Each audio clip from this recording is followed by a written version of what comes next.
অনেক তো সমুদ্র হলো, তাই ভেবেছিলাম এবারে শীতে কিছুদিন পাহাড়ে কাটাবো। বাঙালি বছরে একবার পাহাড়ে যাবে না তেমনটা হয় নাকি?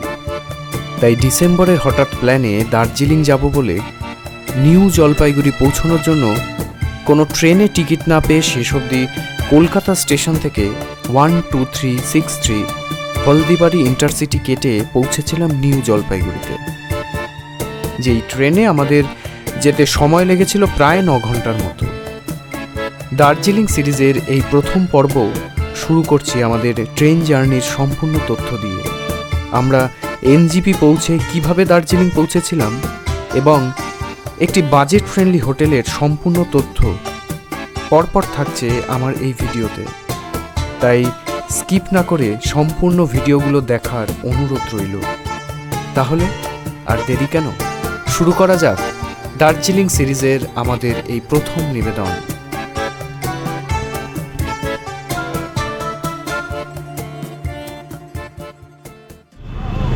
নমস্কার, গো উইথ ডিএসএনে সবাইকে স্বাগত জানাই। নতুন বছরের আরও একটি উন্মাদনা নিয়ে এই বছরের প্রথম ব্লগ শুরু করছি। আমাদের আজকের গন্তব্য দার্জিলিং, এবং এই দার্জিলিং পর্বের আমাদের এই ব্লগগুলোর প্রত্যেকটার সিরিজ করতে চলেছি। প্রথম সিরিজ যেটা দার্জিলিং ব্লগের হবে সেটা হচ্ছে আমাদের ট্রেন জার্নিটা। এই মুহূর্তে রয়েছি কলকাতা স্টেশনে। কলকাতা স্টেশন থেকে আজকের আমাদের গন্তব্য এনজিপি স্টেশন।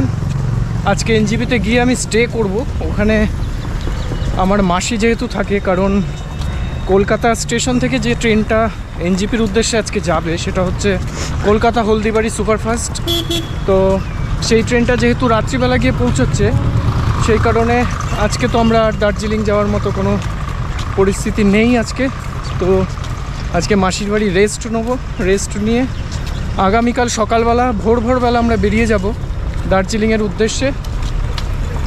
ফার্স্ট আজকের পর্বের ট্রেন জার্নিটা আপনাদের সঙ্গে শেয়ার করছি, সঙ্গে থাকুন। আমরা যাচ্ছি কলকাতা হলদিবাড়ি সুপারফাস্ট, যেটা কলকাতা স্টেশন থেকে ছাড়ে 9টা 6 মিনিটে এবং এনজিপিতে গিয়ে পৌঁছবে সন্ধেবেলা 7টা। সঠিক টাইমে পৌঁছয় কিনা অবশ্যই আপনাদের সঙ্গে শেয়ার করব, এবং এই ট্রেনের ডিটেলস, যাবতীয় ভাড়া কত কি আছে আপনাদের সঙ্গে অবশ্যই শেয়ার করব। সম্পূর্ণ ব্লগটার সঙ্গে থাকুন এবং সবাইকে অনুরোধ আমাদের এই দার্জিলিং ব্লগের সিরিজটা অবশ্যই দেখে নিন। তাহলে শুরু করা যাক দার্জিলিং পর্ব 1।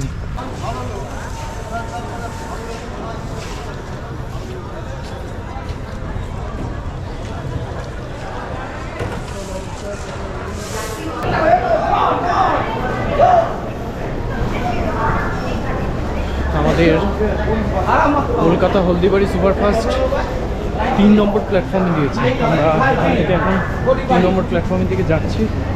সঠিক টাইম তো 9টা। এই মুহূর্তে ঘড়িতে সময় 8টা 25। দেখা যাক নির্ধারিত সময় ছাড়ে কিনা, সঙ্গে থাকুন।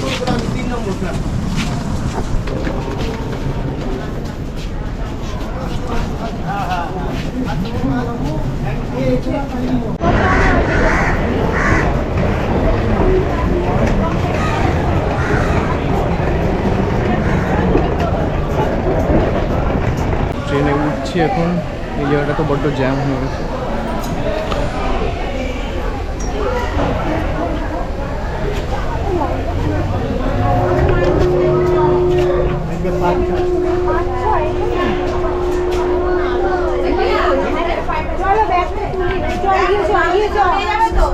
এই মুহূর্তে রয়েছি 12363 কলকাতা হলদিবাড়ি সুপারফাস্ট। সঠিক টাইম অর্থাৎ 9টা 3 সঠিক টাইমে ট্রেন ছাড়লো কলকাতা স্টেশন থেকে। আমরা টোটাল জার্নি করব 570 কিলোমিটার এনজিপি অবধি, এবং পরবর্তী স্টেশন আমাদের যেখানে স্টপেজ দেবে সেটি হলো বর্ধমান। সঙ্গে থাকুন, বর্ধমানে নেমে আবার কথা হচ্ছে।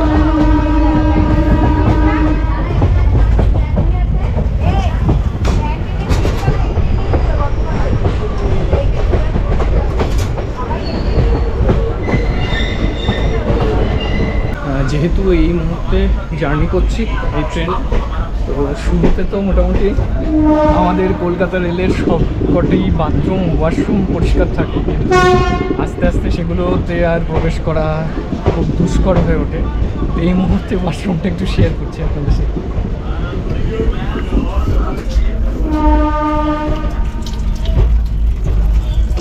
আপাতত জল পড়ছে, এরপরে কি হবে জানি না। এই ওয়াশরুমটা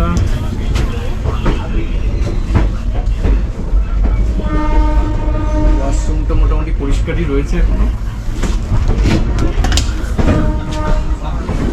ওয়াশরুমটা আপাতত পরিষ্কার আছে, কিন্তু এরপরে কি হবে জানি না।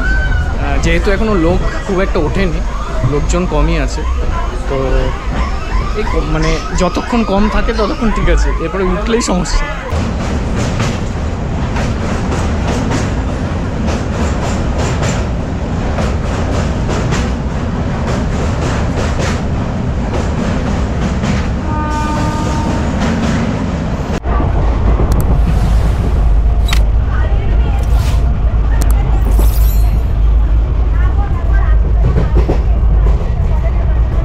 মুখরোচকের অ্যাড করছি না, কিন্তু এলাম তাই খাচ্ছি। মুখরোচকের অ্যাড করছি না, আমাদের স্পন্সরশিপ করেনি কিন্তু মুখরোচক। জলের বোতল,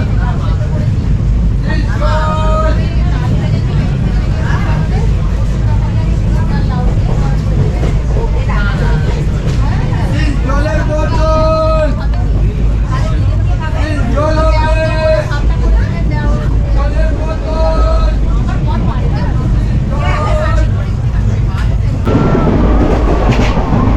ট্রেন কিন্তু এই মুহূর্তে বেশ ভালোই স্পিডে চলছে, এবং সুপারফাস্ট হিসাবে এই ট্রেনটা কিন্তু মোটামুটি মানে আপাতত ঠিকঠাক চলছে। আমার মনে হচ্ছে নির্ধারিত সময়ে ট্রেনটা ঢুকবে, তবে আমাদের পরবর্তী স্টপেজ হচ্ছে বর্ধমান, এবং দেখি বর্ধমানে কটার সময় ঢোকায়। আপাতত সঠিক টাইমে ট্রেন চলছে।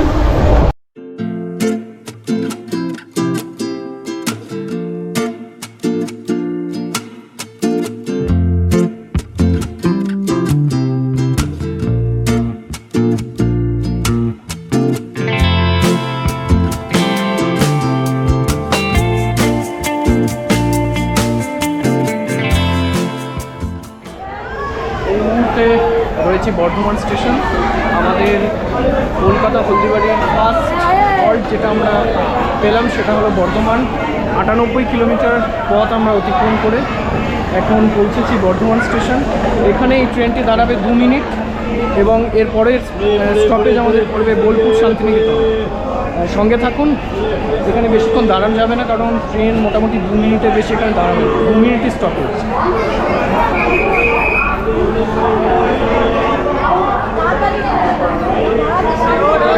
আরে ওঠো, আস্তে আস্তে ওঠো। সামনে দাঁড়াতে এগোন এগোন এগোন এগোন এগোন।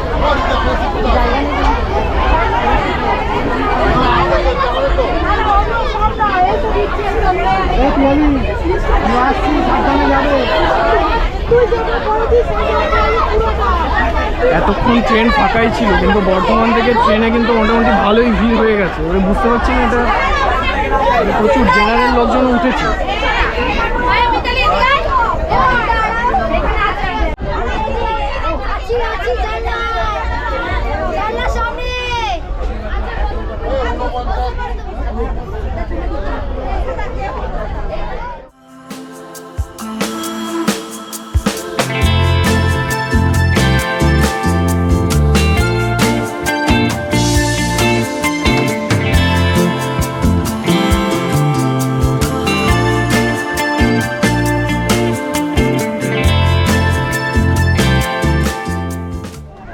এই মুহূর্তে আমরা এসে পৌঁছালাম আমাদের পরবর্তী স্টপেজ, অর্থাৎ বোলপুর শান্তিনিকেতন।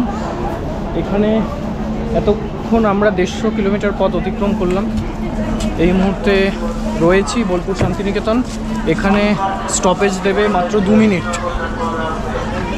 এখান থেকে আমরা পরবর্তী স্টেশনে যাব। আমাদের পরবর্তী স্টেশন রামপুরহাট। বোলপুর মানে আপনারা সবাই জানেন, বিখ্যাত শান্তিনিকেতন। এখানে আমরা শীতের সময় মাঝে মধ্যেই ঘুরে যাই। আসুন বোলপুর শান্তিনিকেতনে আপনারাও ঘুরে যান। পরবর্তী স্টেশন রামপুরহাট। আপনাদের সঙ্গে রামপুরহাটে নেমে আবার কথা হচ্ছে।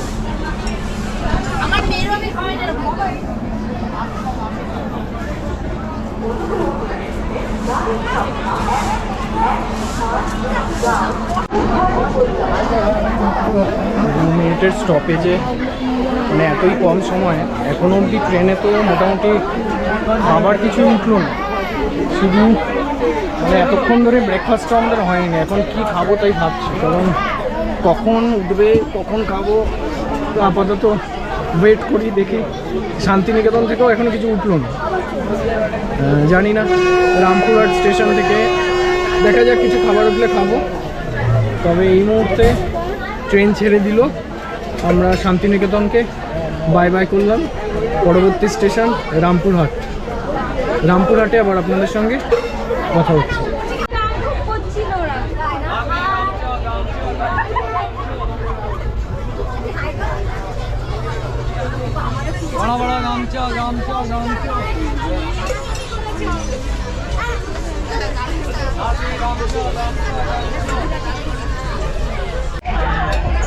আলু দাও তো, আলু আলু নেই।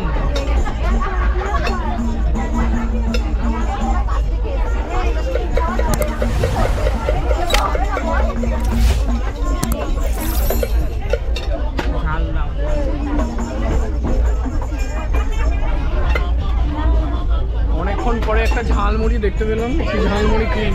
এছাড়া আর কিছু খাবার আপাতত ওঠেনি। শান্তিনিকেতন থেকে ঝালমুড়ি দেখতে পেলাম, এই ঝালমুড়ি।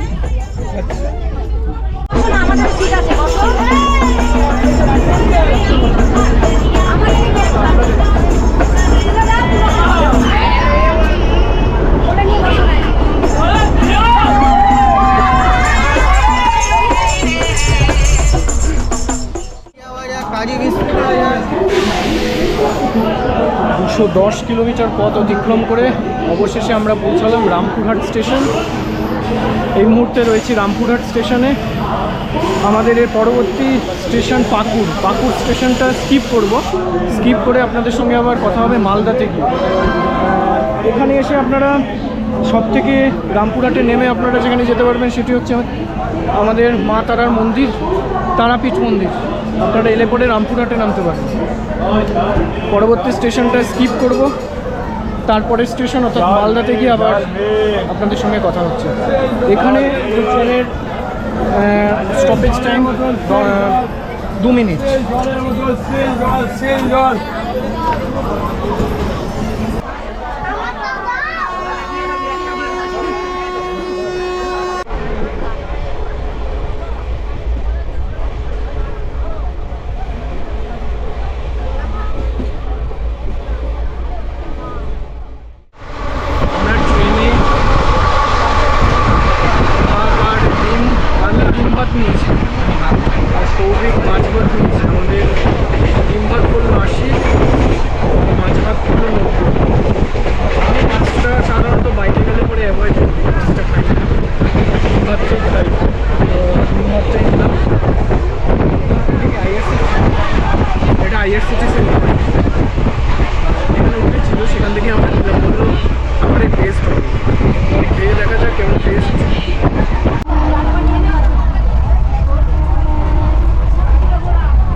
আছে, আলু ভাজা আছে। মাছটা বিশাল বড়। হ্যাঁ, মাছটা ভীষণই বড়। 90 টাকায় খুব বড় মাছ দিয়েছে। তোর ডিমটা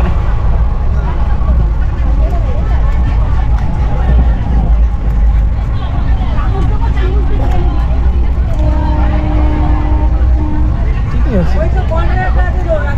খাওয়া শুরু করা যাক, দেরি করে লাভ নেই। খাওয়া শুরু করি, দেরি করে লাভ নেই। 1:30 বাজে অলরেডি।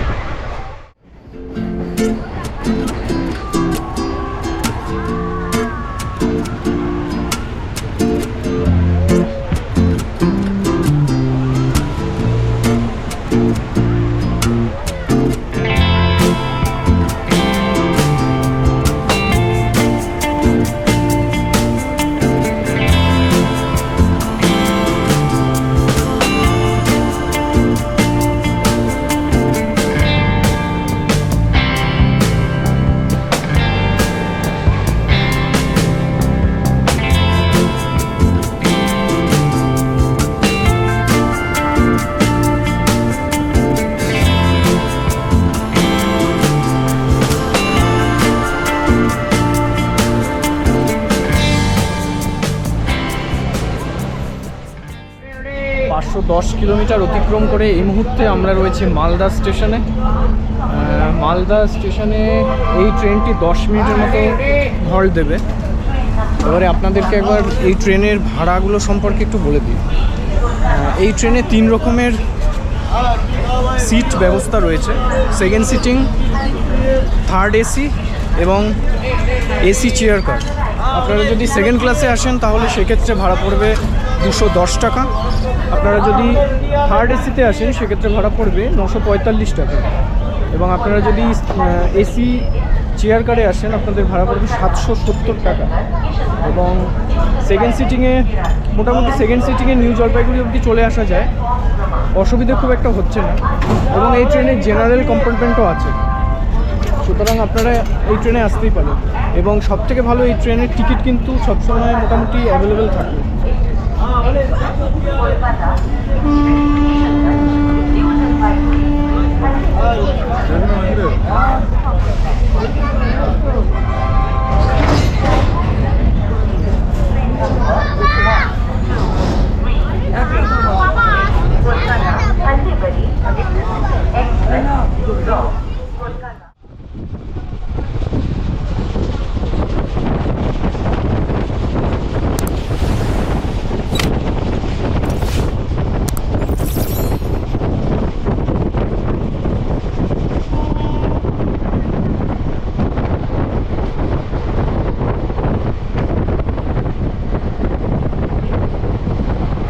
আমাদের যাত্রাপথের 7ম স্টেশন হরিশ্চন্দ্রপুর স্টেশনে এই মুহূর্তে আমরা পৌঁছে গেছি। আমরা এতক্ষণ মোট 390 কিলোমিটার পথ অতিক্রম করলাম। এখন এনজিপি অবধি যেতে আমাদের আর 2টো স্টেশন বাকি আছে। এই হরিশ্চন্দ্রপুর মালদা জেলার একটি গুরুত্বপূর্ণ বিধানসভা কেন্দ্র এবং নর্থ বেঙ্গলে যেতে গেলে এই হরিশ্চন্দ্রপুরের স্টপেজ প্রত্যেকটা ট্রেনই দিয়ে থাকে। এই স্টেশনে মোটামুটি বেশিক্ষণ ট্রেন দাঁড়ায় না, 2 মিনিট হয়তো, হ্যাঁ 2 মিনিটই ট্রেন দাঁড়ায়। স্টেশনের বাইরেটা এরকম।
570 কিলোমিটার অতিক্রম করে এই মুহূর্তে আমরা নেমে পড়েছি নিউ জলপাইগুড়ি স্টেশনে।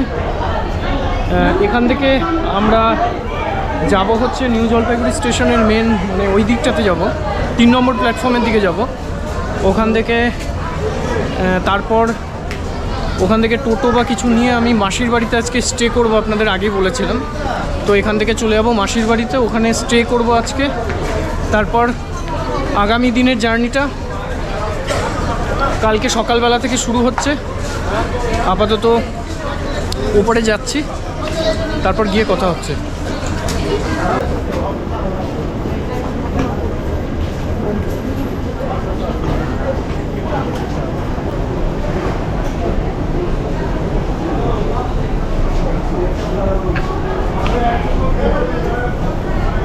এখন স্টেশন থেকে আমরা 3 নম্বর প্ল্যাটফর্মের দিকে যাব। ওখান থেকে মাসিকে ফোন করতে হবে যে এক্স্যাক্ট লোকেশনটা কোথায়। আমি মাঝে মধ্যে বলতে অনেক দিন পর পর আসি, তো এবারে ওরা যেখানটায় থাকে সেই লোকেশনটা নামটা ভুলে যায়। তো ওদের মানে মাসিকে ফোন করতে হবে, ফোন করে লোকেশনটা জিজ্ঞেস করে তারপর ওখান থেকে টোটো নিয়ে তারপর যাব। আপাতত 3 নম্বর প্ল্যাটফর্মের দিকে যাওয়া যায়।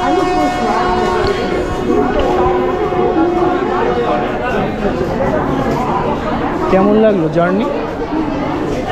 অনেকটা হয়ে গেছে, কোমর, হাত, পা, মাথা সব ধরে গেছে। এখন গিয়ে একটু ফ্রেশ হয়ে মানে বিছানায় শরীরটা দিতে পারলে একটু ভালো লাগবে।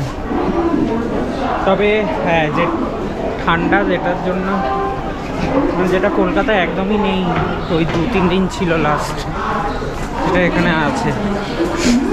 এবার দার্জিলিং গিয়ে ব্যাপারটা আরও জমবে আশা করি। দেখা যাক, কালকে যাই। মোটামুটি জার্নি ঠিকই ছিল। আর কলকাতা স্টেশনের এই ট্রেনটি সঠিক সময়েই প্রত্যেকবার আসে, তো সেই কারণে এটাতেই উঠেছি এবং আজকেও সঠিক টাইমেই আমাদের এখানে নামিয়েছে।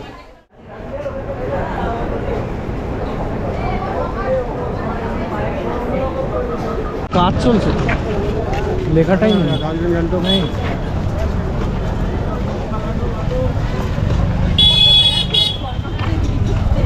এনজিপি স্টেশনে এসে দেখলাম পুরো এনজিপি স্টেশনের পুরো মানচিত্র পাল্টে গেছে, চিনতে পারছি না কোথা থেকে বেরোবো, কোথা দিয়ে যাবো। তো পুরো কাজ চলছে। তো দেখা যাক, এখন একটু কিছু সবার আগে একটু চা খেতে হবে। চা খেয়ে তারপর মাসির বাড়ির দিকে রওনা দেবো। আর বেটা তোমার যা বাকি লাগবে তুমি নিশ্চিন্তে থাকবে, আর যা দরকার পড়বে বলে দেবে।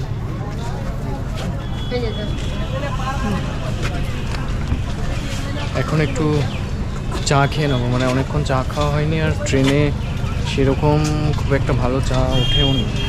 মানে ওরা তো বহুত মানে এতটাই মিষ্টি দেয় চায়ের মধ্যে, তো খাওয়া যায় না। এখন এই এনজিপি স্টেশনে নেমে ওখান থেকে চা নিয়ে নিলাম, খেলাম, ভালো হয়েছে। এতক্ষণ পরে মনে হলো একটু চা খেলাম।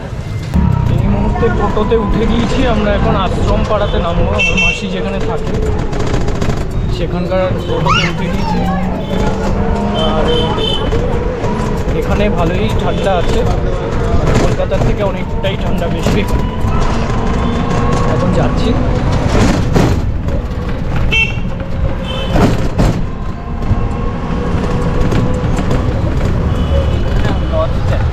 হ্যাঁ, আছি।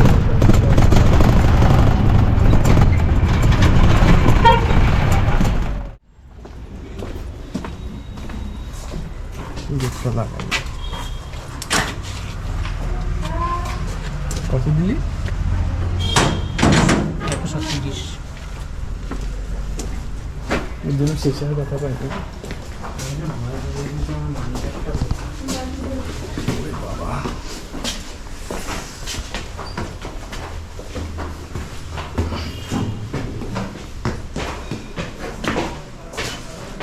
অনেকটা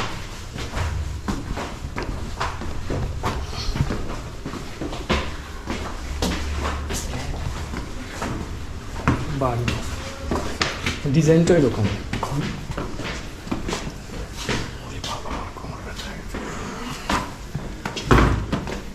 কাটোয়ার থেকে আমার দোকান শেষ। কাটোয়ার থেকে সকাল 6টায় উঠছি, বুঝছিস? কবে? ওই যে আসলাম যে এবার ও হ্যাঁ ফেব্রুয়ারিতে। হ্যাঁ, আমার আর ট্রেনে ভালো লাগে না। ট্রেনে একদম ভালো লাগে না গো, আমার ট্রেনে একদম ভালো লাগে না। বিরক্তি লাগে। একমাত্র বন্দে ভারতে ঠিক আছে। বন্দে ভারতে ঠিক আছে, আর ট্রেন একদম, ট্রেনে আর ভালো লাগে না। এখন মাসির বাড়িতে ঢুকলাম, এবার ফ্রেশ হতে হবে। কোমর তো পুরো ব্যথা হয়ে গেছে এই ট্রেনে করে এসে, মানে ট্রেনে এতটা জার্নি। এবার একটু ফ্রেশ হয়ে তারপর আবার কথা হচ্ছে। এবারে ঢোক, এবার থাক। এটা আমার মাসি, কে? একটু হাই করে দাও। হ্যাঁ, এটা হচ্ছে মাসির ছেলে, ভাই আমার। তো সৌভিক আপনারা চেনেন, আর আমিও আছি। ফ্রেশ হই, তারপর কথা হচ্ছে। মাসির বাড়িতে এসে একদম সবার ফার্স্ট যেটা পেলাম সেটা হচ্ছে বাড়িতে বানানো চাউমিন। একদম চলে এসেছে। এখন অনেকক্ষণ পরে একটু খাবার খাবো, কি তাই তো? সারাদিন কি কি খেলি? ভাতটা কেমন ছিল? রিভিউ দিন। খুবই বাজে, 90 টাকা লস পুরো। ট্রেনের খাবার কোনোদিনই যে খুব একটা ভালো হয়, মানে বন্দে ভারতের কথা বলছি না, অন্যান্য যে সব ট্রেনের প্যান্ট্রি কারগুলো আছে তার খাবার কোনোদিনই খুব একটা ভালো লাগে না। আজকেও সেরকমই হয়েছে। খাবি, থোপ্পা খাবি। কি জানি নাম? থোপ্পা নাকি? থোপ্পা না? থোপ্পা খাবি। থোপ্পার ভিতরে একটা করে গোটা গোটা ডিম থাকে, এরকম বড় বড় গোল গোল, ওটা খাবি। দার্জিলিংয়ে গিয়ে দেখি কি কি পাওয়া যায়। কমলা ফার্স্ট টাইম খাবি? তো, হ্যাঁ কমলাও খাবো দার্জিলিং। কমলা নিয়ে যাবি নিয়ে যাবো, কলকাতার হ্যাঁ, জন্য, হ্যাঁ। কমলা নিয়ে যাবো। দার্জিলিং। এখন ফ্রেশ হয়ে গিয়েছি। এখন পুরো খেয়ে দিয়ে তারপর রেস্ট নেব। রেস্ট নিয়ে কাল সকালবেলা আমরা এখান থেকে 5টার সময় বেরিয়ে পড়বো দার্জিলিং যাওয়ার উদ্দেশ্যে। দার্জিলিং সিরিজের প্রথম পার্টটা এখানেই শেষ করলাম। কাল থেকে আমরা দার্জিলিং যাব, সেই সেকেন্ড পার্টটা শুরু হবে। ফার্স্ট পার্টে আমি হলদিবাড়ি সুপারফাস্টের যে ট্রেন জার্নিটা সেটা আপনাদের সঙ্গে শেয়ার করেছি। আপনারা অবশ্যই সেটা দেখবেন, আশা রাখছি আপনারা দেখবেন। এবং পরবর্তী দার্জিলিং সিরিজগুলো আপনারা আমার ভিডিওর সঙ্গে থাকবেন। আপাতত এখানেই এন্ড করছি ফার্স্ট পার্টটা। সেকেন্ড পার্ট নিয়ে আসছি খুব তাড়াতাড়ি, সঙ্গে থাকুন।